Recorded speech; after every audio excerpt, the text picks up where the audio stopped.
भगवान श्रीकृष्ण जहाँ भी करती ता पछरे किछि ना किछि उद्देश्य थाए। आज मु आपण मानक मगध सम्राट जरासंधर जन्म एवं मृत्युर रोचक कहानी शुणाइबाकु जाउछि।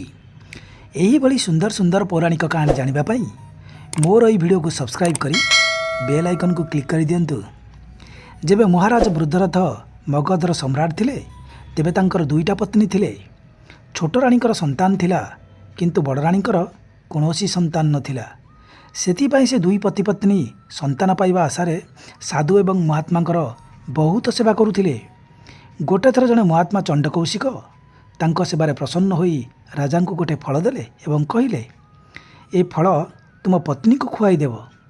प्रभुंक कृपारू तुमको गोटे महा पराक्रमी पुत्र प्राप्ति हेब।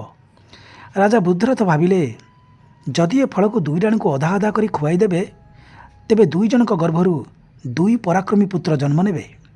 यह भावी राजा से फल को काटी दुई राणी को अधा अधा करी खाइबाकू देले।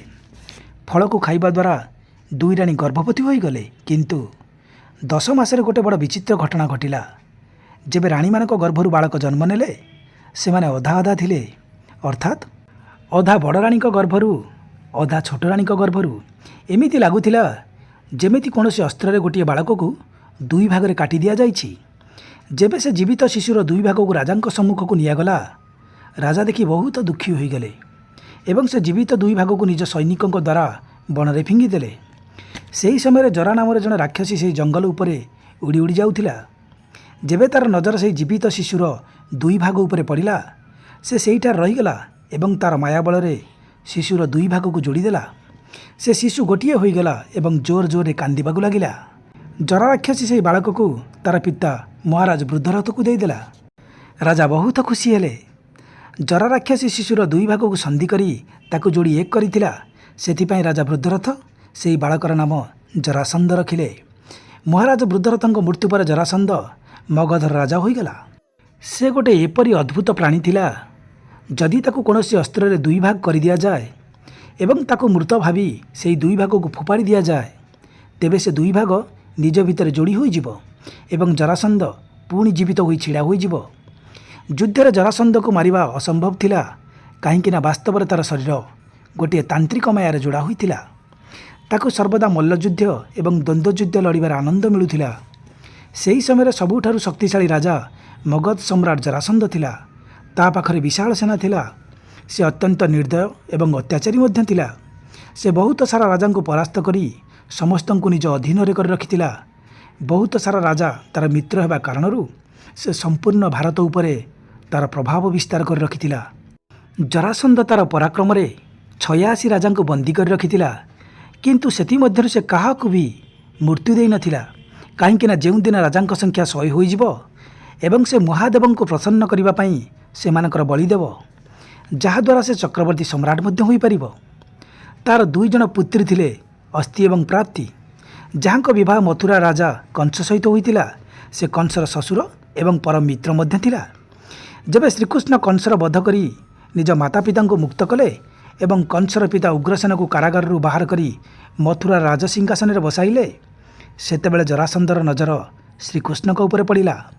कंसर मृत्यु पर भगवान कृष्ण को जदि अधिक किए कष्ट देइछि तेबे सी हेउछि मगध सम्राट जरासंध। श्रीकृष्ण एवं बलराम ठारू कंस मृत्युर प्रतिशोध नेबा पई जरासंध बार बार मथुरा उपर आक्रमण करिथिला।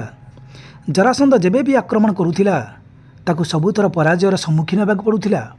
से पुणी सेना एकत्रित करुथिला एवं एमितिका राजा को निज साथी जोड़ुथिला जो माने कृष्णंकर विरोधी थिले। से एकत्रित सेना को धरी पुणी युद्ध करने पई बाहरी जाउथिला। सबुथर श्रीकृष्ण पूरा सेना को मारी देउथिले, किंतु जरासंध को छाड़ी देउथिले। बड़ भाई बलराम को एक कथा आश्चर्य लगुथिला। गोटे थर बलराम कृष्ण को पचारिले, प्रतिथर जरासंध युद्ध हारिबा परे पृथ्वीर कोण कोणरू दुष्ट मान को निज साथी जोड़ुछि एवं आम उपर आक्रमण करुछि। तुमे पूरा सेना को मारी देउछ, किंतु जहाँ कारण ए सब होउछि जरासंध ताकू छाड़ी देउछ काहींकि? श्रीकृष्ण हस हस मुहरे कहले, भाताश्री मो जरासंध को प्रतिथर जाणीशुणी एथिपाई छाड़ी देउछि काहींकि ना मु चाहूँछि से जरासंध पृथ्वीर समस्त दुष्ट को निज साथी जोड़ू एवं से मो पाखक नहीं आसू। जेमिति मु गोटे स्थान रही पृथ्वीर सबु दुष्ट को सहजरे मारिपारि। नचेत दुष्टମାନଙ୍କୁ ନାଶ କରିବା ପାଇଁ ମୋତେ ପୁରା ପୃଥିବୀ ବୁଲିବାକୁ ପଡ଼ିବ। ମୋର ଏହି କାର୍ଯ୍ୟକୁ ଜରାସନ୍ଧ ବହୁତ ସହଜ କରିଦେଇଛି। ଯେବେ ସବୁ ଦୁଷ୍ଟଙ୍କୁ ମାରିସାରିବି ସଭା ଶେଷରେ ତାର ମଧ୍ୟ ନାଶ କରିଦେବି। ଜରାସନ୍ଧ ନିଜ ମିତ୍ର ରାଜାଙ୍କୁ ସାଥିରେ ନେଇ କୃଷ୍ଣ ଏବଂ ବଳରାମକୁ ମାରିବା ପାଇଁ ଥର ଥର କରି 17 ଥର ମଥୁରା ଉପରେ ଆକ୍ରମଣ କଲା।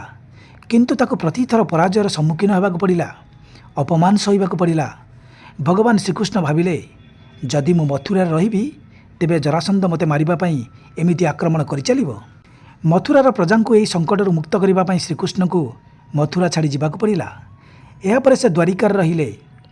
ସେହି ସମୟରେ ପାଣ୍ଡୁପୁତ୍ର ଯୁଧିଷ୍ଠିର ଚକ୍ରବର୍ତ୍ତୀ ସମ୍ରାଟ ହେବା ପାଇଁ ଇନ୍ଦ୍ରପ୍ରସ୍ଥରେ ରାଜସୂୟ ଯଜ୍ଞ କରିବାକୁ ଚାହୁଁଥିଲେ। ଚକ୍ରବର୍ତ୍ତୀ ସମ୍ରାଟ ହେବାକୁ ହେଲେ ବହୁତ ସାରା ରାଜାମାନଙ୍କର ସମର୍ଥନ ଜରୁରୀ ହୋଇଥାଏ। ଏହି ବିଷୟ ଉପରେ ମହାରାଜ ଯୁଧିଷ୍ଠିର କୃଷ୍ଣଙ୍କ ସହିତ କଥା ହେଲେ।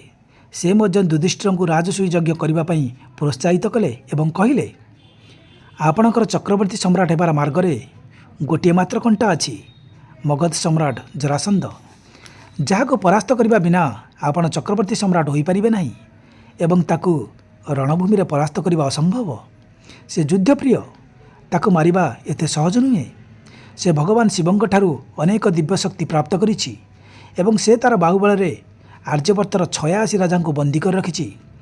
ଯେବେ ରାଜାଙ୍କର ସଂଖ୍ୟା ପୁରା 100 ହୋଇଯିବ ସେ ସେମାନଙ୍କୁ ମହାଦେବଙ୍କ ସମ୍ମୁଖରେ ବଳିଦେବ।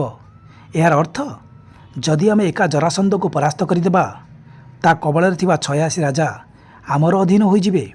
କିନ୍ତୁ କୃଷ୍ଣ ଏବଂ ପାଣ୍ଡବ ଭଲ ଭାବରେ ଜାଣିଥିଲେ, ଯଦି ସେମାନେ ଜରାସନ୍ଧ ବିରୁଦ୍ଧରେ ଯୁଦ୍ଧ କରିବେ ତେବେ ଦୁଇ ପକ୍ଷ ସେନାର ବହୁତ କ୍ଷତି ସହିବାକୁ ପଡ଼ିବ, ଯାହାଦ୍ୱାରା ସମାଜର ବହୁତ ହାନି ହେବ। ଭଗବାନ କୃଷ୍ଣ ଭାବିଲେ, ସବୁଠାରୁ ଭଲ ଉପାୟ ଏହା ହେବ କି ଜରାସନ୍ଧକୁ ମଲ୍ଲଯୁଦ୍ଧ ପାଇଁ ଆହ୍ୱାନ ଦିଆଯିବ ଏବଂ ତା'ର ବଧ ସେହିଠାରେ କରାଯିବ। କୃଷ୍ଣ ଜରାସନ୍ଧର ବଧ କରିବା ପାଇଁ ଯୋଜନା କଲେ। ଯୋଜନା ଅନୁସାରେ ଭଗବାନ କୃଷ୍ଣ ତଥା ଭୀମ ଏବଂ ଅର୍ଜୁନ ବ୍ରାହ୍ମଣ ବେଶରେ ମଗଧ ପହଞ୍ଚିଗଲେ। ସେହି ସମୟରେ ଜରାସନ୍ଧ ଆଶୁତୋଷ ମନ୍ଦିର ସମ୍ମୁଖରେ ସମସ୍ତ ଭିକାରୀମାନଙ୍କୁ ଦାନ ଦେଉଥିଲା। କୃଷ୍ଣ, ଭୀମ ଏବଂ ଅର୍ଜୁନ ସେହି ଭିକ୍ଷୁକଙ୍କ ମଝିରେ ସାମିଲ ହୋଇଗଲେ। ଯେବେ ଜରାସନ୍ଧ ଦାନ କରି କରି କୃଷ୍ଣଙ୍କ ପାଖରେ ପହଞ୍ଚିଲା, ଜରାସନ୍ଧ ତାଙ୍କୁ ବ୍ରାହ୍ମଣ ଭାବି କିଛି ମାଗିବା ପାଇଁ କହିଲା। କୃଷ୍ଣ କହିଲେ, ଆମେ ଜାଣିଛୁ ଆପଣ ମହାଦାନୀ, ସମସ୍ତ ଭିକ୍ଷୁକଙ୍କ ଇଚ୍ଛା ଆପଣ ପୂର୍ଣ୍ଣ କରନ୍ତି। କ'ଣ ଆପଣ ଆମର ଇଚ୍ଛା ପୂର୍ଣ୍ଣ କରିପାରିବେ ସମ୍ରାଟ? ଜରାସନ୍ଧ କହିଲା, ଏମିତି କ'ଣ ଇଚ୍ଛା ଅଛି ତୁମର ଯାହାକୁ ଜରାସନ୍ଧ ପୂର୍ଣ୍ଣ କରିପାରିବନି? କୁହ ବ୍ରାହ୍ମଣ, ତୁମର ଇଚ୍ଛା କ'ଣ, ଯାହା ତୁମକୁ ଏଠାକୁ ନେଇ ଆସିଛି? କୃଷ୍ଣ କହିଲେ, ଇଚ୍ଛା ତ ଗୋଟିଏ ମହାରାଜ, ଆମେ ଆପଣଙ୍କ ସହିତ ଦ୍ୱନ୍ଦ୍ୱ ଯୁଦ୍ଧର ଇଚ୍ଛା ନେଇ ଏଠାକୁ ଆସିଛୁ। କ'ଣ ଆମର ପ୍ରସ୍ତାବ ଆପଣଙ୍କୁ ସ୍ୱୀକାର ଅଛି? ବ୍ରାହ୍ମଣମାନଙ୍କ ମୁହଁରୁ ଏ କଥା ଶୁଣି ଜରାସନ୍ଧ ଟିକେ ବିଚଳିତ ହୋଇଗଲା ଏବଂ କହିଲା, ତୁମେମାନେ ବ୍ରାହ୍ମଣ ନା ବ୍ରାହ୍ମଣ ବେଶରେ ଆଉ କିଏ? ପ୍ରଥମେ ଏହା ତ ନିଶ୍ଚିନ୍ତ ହୋଇଯାଉ, ଦ୍ୱନ୍ଦ୍ୱ ଯୁଦ୍ଧ ସମାନ ଯୋଦ୍ଧାଙ୍କ ମଧ୍ୟରେ ସମ୍ଭବ। ଜରାସନ୍ଧ ଭଳି ପରାକ୍ରମୀ ଯୋଦ୍ଧା ବିପକ୍ଷରେ ଲଢ଼ିବା ବାଲା ଯୋଦ୍ଧାର କୁଳ, ଗୋତ୍ର ଏବଂ ବଂଶ ଜାଣିବା ତ ଆବଶ୍ୟକ। କୃଷ୍ଣ କହିଲେ, ଏ କେମିତିକା ଧର୍ମ ପାଳନ? ଜଣେ ଦାନବୀର ସମ୍ମୁଖରେ ଜଣେ ଭିକ୍ଷୁକକୁ ନିଜର ପରିଚୟ ଦେବାକୁ ହେବ? କ'ଣ ଆପଣ ଆମକୁ ଦେଖି ଭୟଭୀତ ହୋଇଗଲେ ମହାରାଜ? ଜରାସନ୍ଧ ଏହା ଶୁଣି କ୍ରୋଧିତ ହୋଇଗଲା ଏବଂ କହିଲା, ମୁଁ ଭୟଭୀତ ହୋଇନାହିଁ। ତୁମେ ଭଗବାନ ଆଶୁତୋଷଙ୍କ ସମ୍ମୁଖରେ ଭିକ୍ଷା ପ୍ରାର୍ଥନା କରୁଛ। ଏହି ଦ୍ୱାରରୁ ଆଜି ପର୍ଯ୍ୟନ୍ତ କେହି ନିରାଶ ହୋଇ ଫେରିନାହାନ୍ତି, ନା ତୁମେ ଫେରିବ? କିନ୍ତୁ ମୁଁ ବ୍ରହ୍ମହତ୍ୟାର ପାପରୁ ବଞ୍ଚିବାକୁ ଚାହୁଁଛି, ଅନ୍ୟଥା ଏପର୍ଯ୍ୟନ୍ତ ତୁମେ 3 ଜଣ ସ୍ୱର୍ଗର ଯାତ୍ରା କରିସାରନ୍ତଣି। କୃଷ୍ଣ କହିଲେ, ଆପଣ ଆମର ବେଶକୁ ଦେଖି ଭୟଭୀତ ହେଉଛନ୍ତି, କିନ୍ତୁ ଆମେ ଏ ବେଶ କୌଣସି ବି ମୁହୂର୍ତ୍ତରେ ପରିତ୍ୟାଗ କରିପାରିବୁ। ଦ୍ୱନ୍ଦ୍ୱ ଯୁଦ୍ଧ ତ ବାହୁର ବଳରେ ଲଢ଼ାଯାଏ। ଜରାସନ୍ଧ କହିଲା, କ'ଣ ତୁମେ ଆଜି ପର୍ଯ୍ୟନ୍ତ ଜରାସନ୍ଧର ବାହୁବଳ ସହିତ ଅପରିଚିତ ଅଛ? ମୋର କାରାଗାରରେ ବନ୍ଦୀ 86 ରାଜାଙ୍କୁ ମୋର ବାହୁବଳର ପରିଣାମ ଜ୍ଞାତ ହୋଇସାରିଛି। ସେମାନେ ମୃତ୍ୟୁର ପ୍ରତୀକ୍ଷା କରି ରହିଛନ୍ତି। କୃଷ୍ଣ କହିଲେ, ସେଥିପାଇଁ ତ ଆମେ ଆପଣଙ୍କର ବାହୁବଳର ପରୀକ୍ଷା ନେବା ପାଇଁ ଏଠାକୁ ଆସିଛୁ। ଆପଣ ଆମ ମଧ୍ୟରୁ କାହାକୁ ବି ଦ୍ୱନ୍ଦ୍ୱ ଯୁଦ୍ଧ ପାଇଁ ବାଛିପାରିବେ ମହାରାଜ? ଜରାସନ୍ଧ କହିଲା, ଚୁପ୍ ରୁହ ବ୍ରାହ୍ମଣ, ଭଗବାନ ସାକ୍ଷୀ ଅଛନ୍ତି, ମୁଁ ଆଜି ପର୍ଯ୍ୟନ୍ତ କୌଣସି ବି ଯୋଦ୍ଧାକୁ ଦ୍ୱନ୍ଦ୍ୱ ଯୁଦ୍ଧର ଆହ୍ୱାନରେ ମନା କରିନାହିଁ। କିନ୍ତୁ ମୁଁ ତୁମକୁ ପଚାରିବାକୁ ଚାହୁଁଛି, କ'ଣ ତୁମକୁ ମୃତ୍ୟୁର ଭୟ ନାହିଁ? ସତ୍ୟ କୁହ, ତୁମମାନେ କିଏ? ତୁମେ କେହି ବି ହେଉଥାଅ ନା କାହିଁକି, କିନ୍ତୁ ନିଶ୍ଚିନ୍ତ ରୂପରେ ତୁମେ ବ୍ରାହ୍ମଣ ନୁହଁ। ତୁମର ଏ ଶରୀର ବ୍ରାହ୍ମଣମାନଙ୍କର ନୁହେଁ। ଏହାପରେ ଶ୍ରୀକୃଷ୍ଣ ନିଜର ତଥା ଭୀମ ଏବଂ ଅର୍ଜୁନର ବାସ୍ତବିକ ପରିଚୟ ଦେଲେ। କିଛି ଭାବିବା ପରେ ଜରାସନ୍ଧ भीम सहित कुस्ती लड़ाक निश्चय कला कहीं जरासंध जड़े वीर योद्धा थिला। सेथिपाई से मल्लयुद्ध करने भीम को बाछिला। भीम और जरासंधर युद्ध 13 दिन पर्यंत चलिला। यही दिन भितर भीम जरासंधर शरीर को बहुत थर फाड़ी 2 भाग करदेले, किंतु से 2 भाग जोड़ी होई गोटे हो जाउथाए एवं जरासंध पुणी युद्ध करने छिड़ा हो जाउथाए। भीम एमिति करी करी थकी गले। जेबे से श्रीकृष्ण आड़ को देखिले, कृष्ण गोटे काठी को नहीं ताको मझिरु 2 भाग करदेले एवं से 2 भाग को विपरीत दिगरे फिंगिदेले। श्रीकृष्णकर ए संकेत भीम बुझीपारे एवं से सेया कले। से जरासंध को फाड़ी 2 भाग करदेले एवं से 2 भाग को विपरीत दिशा फिंगिदेले। यही भली जरासंधर अंत है, कहीं विपरीत दिगरे फिंगिबा द्वारा से 2 भाग आ जोड़ी हो पारे नहीं। जरासंधर बद्ध पर भगवान कृष्ण बंदी होइथिबा समस्त राजा को मुक्त कले एवं कहिले, राजा युधिष्ठिर चक्रवर्ती सम्राट हेबापी राजस्वी यज्ञ करने को चाहते, आपण मैंने तांकर सहायता करंतु। राजा मैंने श्रीकृष्णकर कथा को मानिनेले एवं समस्ते युधिष्ठिर को निजर राजा मानिनेले। शेष में कृष्ण जरासंधर पुत्र सहदेव को अभयदान देई मगधर राजा घोषित करदेले। यही थिला 2 माँ गर्भर जन्म नहीं जरासंधर कहानी। आपण मानक ये कहानी किपर लगिला मते कमेंट करी निश्चिंत जणाइबे। लाइक शेयर सब्सक्राइब करी मते सपोर्ट करिवे। धन्यवाद।